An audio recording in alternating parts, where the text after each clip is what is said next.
Welcome to another edition of Race Analysis. This time we're at the Golden State Crit in Northern California, and we're with a new Race Analysis guest, Zackery Weimer from TrainerRoad, one of our awesome employees here, but also from the Terun Elite cycling team. How's it going, Zach? Going well. How about you? Great. What's your watt kg?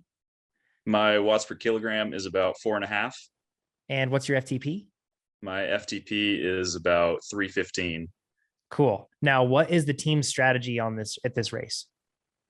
So for today, we had a pretty big squad, and we wanted to have about half of the guys going for a break and covering moves. And then we had two guys who we consider to be sprinters, and we wanted them sitting in for the finish in case things stuck together.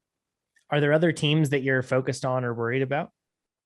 Yeah, there were some strong solo riders from the Project 74 team, which is specialized, and then Performance Bike in the blue and yellow helmets had a big squad as well, and then a handful of other strong solo riders were in this race. Nice. You're already exploring the gutter, my man. I like that.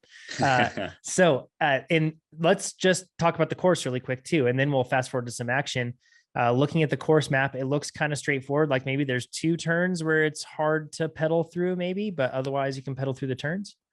Yeah, it was mostly pretty wide open, business park Criterium. So really only a couple of corners where it was tough to pedal all the way through, but otherwise you could carry a lot of speed here. Okay. And then where's the wind coming from on the course from, I guess, relative to the start finish straight? Where was it coming across there?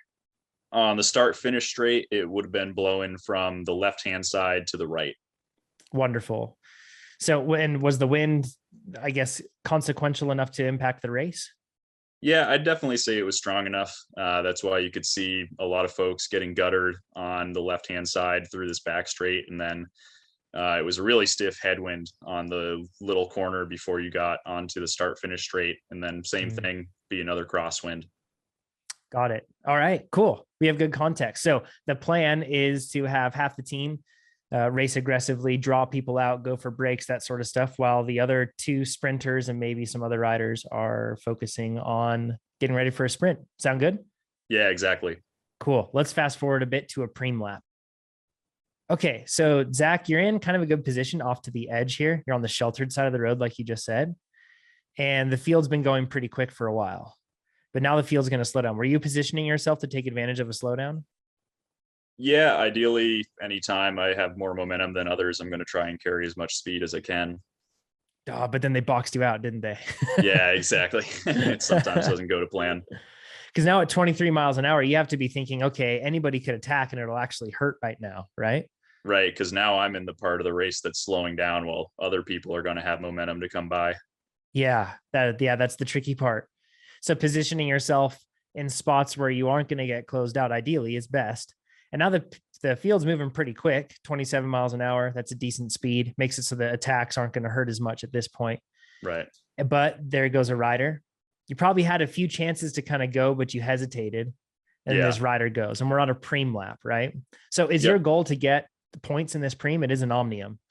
Yeah, so it's an omnium. And my goal isn't necessarily to win and get the most points. But at this point, it's more to prevent the other big sprinters in this race from collecting points. So when I see this move, I'm happy to jump on and see if maybe we can scoop up because they paid 3 deep. Yep. And here they kind of ease up and you just roll them, right? Right. Yeah. Again, same theme. Important to keep the momentum if you've got it. No point in slowing down. Ain't that the truth? Now you've about half a lap, a little under half a lap to go on a preem lap. Some folks are probably just getting ready to sprint, and you're putting down big power, Zach. Geez. So you're going to try to sweep up some points, but I feel like the timing's a bit off because now you're coming into this finish line section. You're probably a little worked, eh? Yeah, exactly. So it is tough because it's windy, like we said at the start, and the field's pretty big. So a lot of folks are getting shelter back in the field while I'm out having to do big power on my own, trying to hold it to the finish. Yeah. Looking back at that, let's rewind a little bit to the point when you broke away. So right here, when you're kind of like you had hesitated a little bit before this, I wonder if you had gone first instead of hesitating or being in that position, that maybe other riders that probably wanted to go for the preem too would have latched onto your wheel. Then you could have rested for the majority of lap, then came over the top of them at the end, right? Rather than Here, you kind of surged halfway through the lap, knowing that you probably wouldn't be able to recover for that finish line stretch. Right. And I think that probably would have been a better move as well, because you're more likely to stick it if you're working together with people. And I don't necessarily care about crossing the line first here. I just care about taking the points away from the sprinters who are challenging for the Omnium. Yeah. So hesitation, this is a common one. Hesitation wins races for everybody else, is what Yeah, they say, exactly. right? Yeah. Cool. Good point. Let's move on to another one. All right. So we're back to the point where you had crossed that preem lap finish line. The other two riders look like they just wanted the points. Now they're ready to settle back in. They're not pushing it. Are you worried about getting countered after a preem lap? It's almost always a guarantee, right? Yeah, definitely. Because you spent a bunch of energy getting up to the front and contesting the preem. So you're kind of smoked. And then the field is coming up from behind with a lot of speed. There goes your teammate. Good on him for countering on top. I like that. That's the plan, right? Aggressive racing, where Yeah, y'all are drawing definitely. people out. So now you're stuck in this spot where you're blown and everybody's coming by you, but you're putting out that power to not get dropped. But by my reckoning, there's probably a lot of riders still behind you. Is that accurate? We don't have a back camera. Yeah, I think even without the back camera here, it was clear that I was up at the head of affairs, and the field was pretty big today. So I think I could have done a little less effort here and let more of the other riders pass by me. Yeah, let them fill in those gaps, right? The thing that everybody else hates to do, but it's the wise ones do it. Right. Yeah, good takeaway. So yeah, on those preem laps, when everything's happening, it's easy to put pressure on yourself to think that you're going to get dropped because you feel blown. You just did a hard effort. People are reacting quickly. Ooh, but look at you right there, moving up a ton and getting some free positions. I mean, relatively free. You're still riding hard. Oh, yikes, that was close. Still riding hard. Cool. All right, let's move forward to the next one. All right, now the field's kind of fat and slow and spread out like crazy. This almost always seems to be like a precursor for when things are going to go kind of crazy. And sure enough, look at that. The field's now starting to speed up. You're going 30 miles an hour. So who's pulling at the front right now? I don't know if you have teammates up there. What's going on to cause the race to speed up like this? Yeah, so this was actually a bit of disorganization on our end. I wasn't in a good spot to see who was up at the front and pulling things along. So I wasn't too sure if we actually had a team up there to represent us. So it was potentially dangerous, and it really highlights the importance of knowing what's going on at all times, or if you're near another teammate, being able to tell if they're just coming back and you need to get to the front. So it's always important to maintain good communication. Yeah, great point. And that's going to be kind of a common theme for the rest of the stuff that we see. It's getting stretched out. This is, I guess, kind of like a good example of, even when you're doing this divide and conquer approach, there's a lot of risk to it because the whole team right now is having to chase hard, and it's all strung out, single, double file like this the whole way through. That's probably hurting your sprinters. So it's Right. like you said, it's tricky. When you divide and conquer, it's tougher to control a race and change the Yeah. pace around. Yeah, it's tough because if you've only got about half of the guys sticking with one plan, we've got 50, 60 riders in the field and you're trying to control things with only 3 or 4 guys. That's pretty tough. So that divide and conquer strategy puts you in more of like a reactionary position rather than a proactive controlling one, right? Yeah, I think that especially becomes true the longer you're in the race, because earlier on when you're fresh, you can attack more, you can react better. But as things start to get deeper and deeper into the race, that's when it gets tougher to control, when you've already burned a few matches. Yeah, no doubt. Okay, coming into this section super fast, you can see it's single file. Riders at the same time are kind of like latching onto wheels and coasting. So it feels like the field's going to slow down, but then you have fast riders up the side. Seems super disorganized right now, but you've got momentum on your side, and look how much you're catching the field, and you've got a teammate with you. So this is going to be an interesting point because you've got momentum. The field is like stringing out, fattening up, stringing out, fattening up. And where you're at right now, you can see this field's fattening up again. And you do a good job here of looking at this and recognizing, hey, I have momentum. I might as well use it. I'm in a good position. I'm not on the front, so people might not see it. And here we go. You're in a good spot for it, and check it out. Laying down power, building up momentum, riders attacking on one side, that's going to make everybody else be undecisive. But because of the momentum you're carrying, you're able to latch onto it. Smart move, Zach. Yeah, I thought this was an important one to jump onto as well, because this is Performance Bike who's sort of initiating the attack, and they've got the next biggest team in the race. So it's important to make sure that we're covering those guys if they're going off the front. And also, you rolled to the front. Why did you do that instead of just latch onto their wheels? I think a big part of it had to do with the positioning there. It also had to do with, if you've got the momentum again, just keep going. Because then they can latch onto your wheel and you keep the speed high. There's no point to slow down. Now, one thing I noticed, though, is that you're not keeping this speed super high here. You're also not burning a match. It's like you rolled to the front and almost did tempo, like you were discouraging that effort.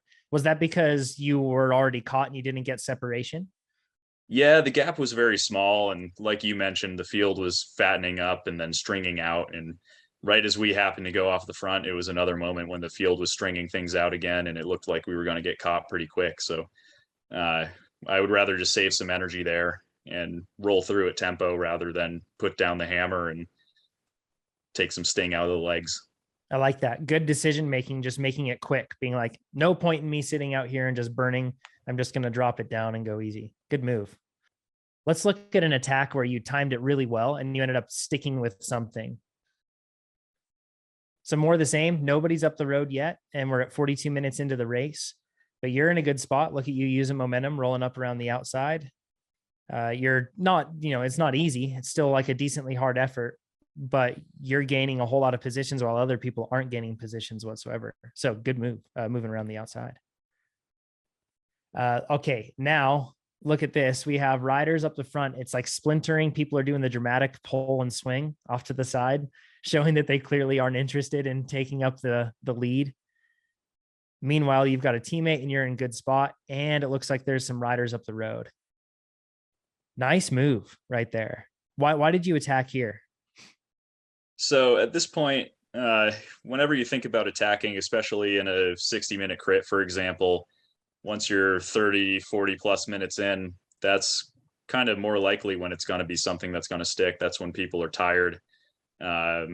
So especially now coming around that corner, seeing that people on the front aren't super interested. And this is actually the lap after a preem. So the guys that I roll through on the front have just sprinted for some omnium points. So this is almost a perfect time to send a flyer off the front and see if it's going to stick, or maybe get a couple other guys off with you. Yeah. Now you rolled past the brake mates again. Was that because they weren't going fast enough? Yeah. So they weren't going very fast. They just put in a hard effort for the preem on the previous lap.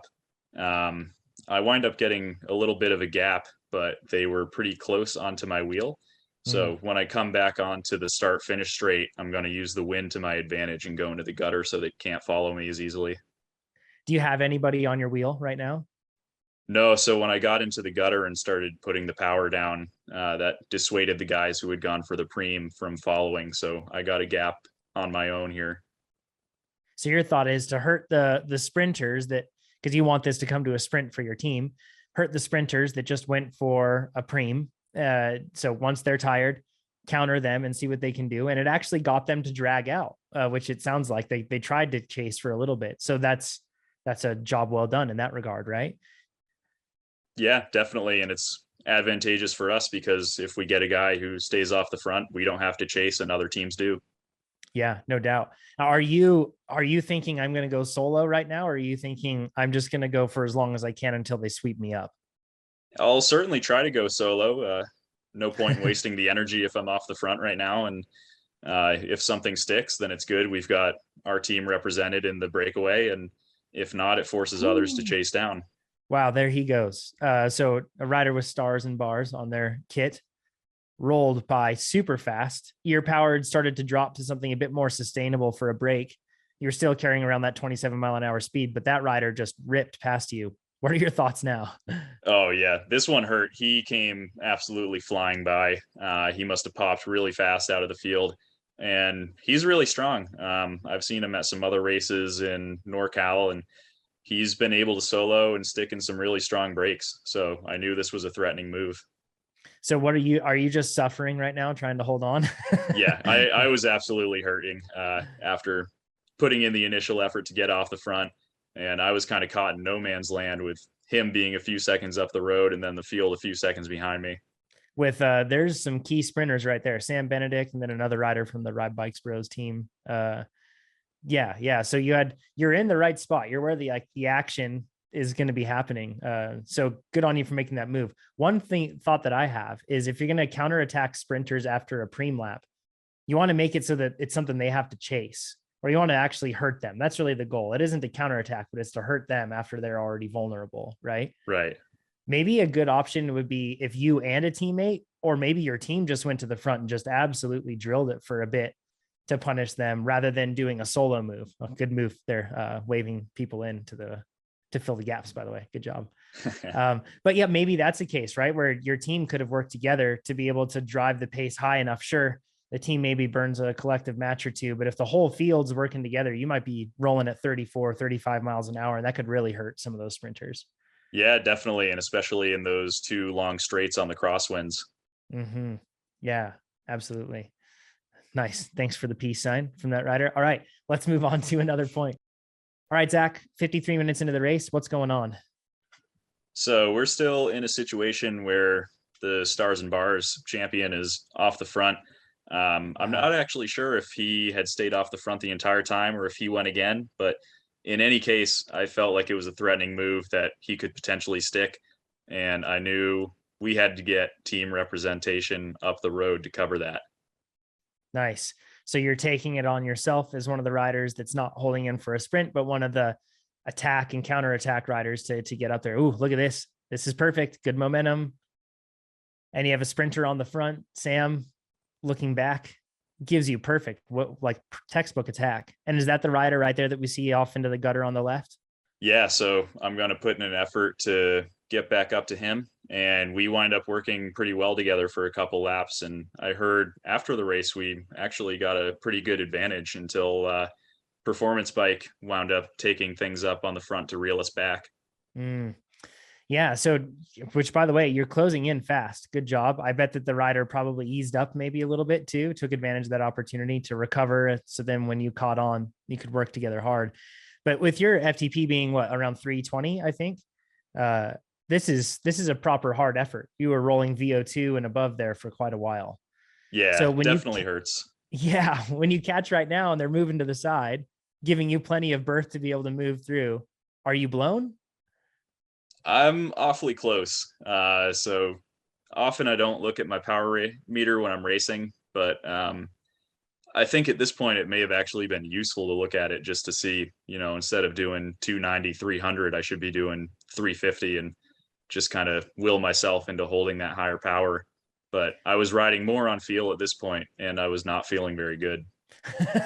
Yeah. So, because right now I'm looking at the speed, 25 miles an hour and 40 kilometers per hour. And if I'm the field, I'm looking at the average pace that they were carrying. They were somewhere around 26. So in that case, 26 to 27. So they're probably catching. And then as we'll see, when your breakaway companion comes around you, first of all, it's a pretty short, that they're already ready to come around. It's pretty short. That's a good sign that, okay, they want to drive the pace higher. They likely know that we need to keep the pace high, and look, speed's already up 28 miles an hour. And geez, it's really not that much difference in the draft than it was when you were off the front in terms of power. Right? He was a pretty small guy and he was able to get pretty low. So I was hurting in the draft almost as much as I was on the front. Oof. And then that's going to make it so that when you have to go through and take your next pull, that you're going to be softened up and not really effective, right? Maintaining that pace. Yeah. 30 miles an hour. At this point, if you could hold 28 to 30, you're going to continually gap the field. If you're holding 26, you're going to be caught by the field, right? Right. And here we've got 27 miles an hour dropping to 26. It's just fatigue, right, Zach? Yeah, definitely at this point in the race. We'd been pretty active really since the first couple laps into the race with attacking and covering. And by the time we actually get into the move that has potential to stick, I just don't have the energy to keep it up anymore. Yeah. Yeah. It's a really tough strategy to be able to pull off as a team. You have to be noticeably stronger than the rest of the team or the rest of the teams in the field, or more organized as well, and being able to control the race. So there we go. goes by you. You have to put out an even harder effort after your pull to stay on, and you're back up to 28, 29 miles an hour. So this is probably a situation where you're looking at this thinking, if I can hold this person's wheel, we might have success. But if they keep flicking me through, it's going to be tough to be able to make this break stick. So what's your plan now? Are you thinking I'll just stay up here as long as I can, and that way my team doesn't have to chase? Or are you thinking about the end of the race? Yeah, a little bit of both. I think I was more thinking about how it was going to go for the team.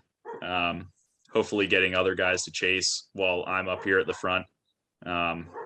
Big field, hopefully a little bit easier for a few dozen guys to chase us down versus just 2 guys at the front, and let my sprinters sit in and rest.